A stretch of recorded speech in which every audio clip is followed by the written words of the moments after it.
Bonjour à toutes et à tous. 2022 nous aura enfin permis de retrouver du lien social, des moments de partage, de convivialité. Mais une nouvelle fois, nous n'aurons pas eu beaucoup de répit.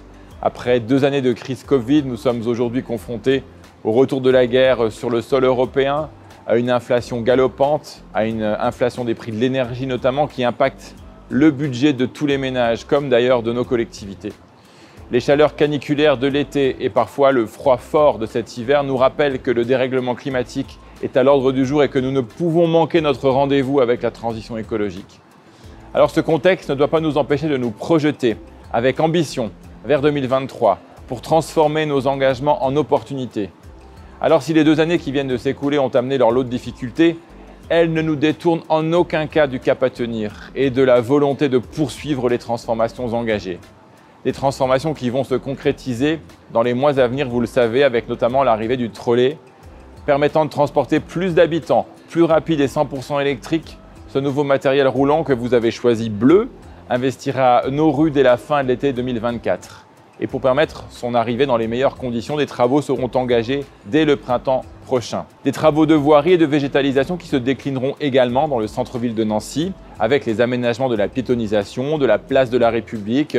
Je pense aussi au programme de rénovation urbaine sur le plateau de Haye, à Essé, Vendeuvre, Saint-Max, à la rue du Sergent-Blandan à Nancy et l'avenue du Maréchal Juin et tant d'autres. 2023 sera une année dense en chantier, c'est incontestable. Cependant, ils sont un passage obligé, vous le savez, des transformations souhaitées. La fin des travaux de Nancy Thermal nous offre cette magnifique perspective de changement. Cet équipement remarquable, locomotive d'attractivité pour le Grand Nancy, vient d'être livré. La rue Jeanne d'Arc, la voie de contournement de Malzéville ou encore la voie du Fontenoy à Jarville sont autant de preuves que les évolutions sont en bonne marche pour un espace public partagé, plus apaisé, plus sûr. 2023 sera aussi les 50 ans du NJP, les 40 ans du classement UNESCO des places Stanislas, Carrière et Alliance. Après avoir élu la place Stanislas monument préféré des Français en 2021, avec un impact de 10% sur les venues touristiques, ces 2 anniversaires seront une nouvelle fois l'occasion de mettre en lumière nos joyaux patrimoniaux, qui lient l'histoire de la ville, du territoire et l'effervescence d'un Grand Nancy à taille humaine, qui aime à se retrouver dans ces moments de culture, de fête, de sport, de loisirs. Enfin, je veux évidemment terminer mon intervention en vous parlant d'un sujet important à mes yeux, les solidarités. Des solidarités et de la sobriété car la période actuelle nous oblige, en tant que collectivité, à être encore plus fortement aux côtés des plus fragiles.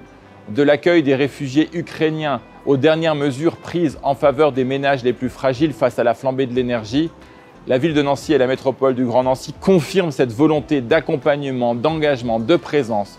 Présents, nous continuerons à l'être, aux côtés de vous. Vous le savez, notre volonté est intacte, notre enthousiasme à aborder 2023 avec conviction, engagement et sans faille.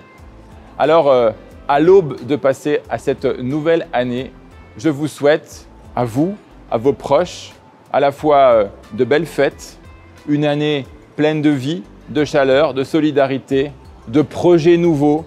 Prenez bien soin de vous et vous savez pouvoir compter sur nous pour être à vos côtés. Belle année 2023.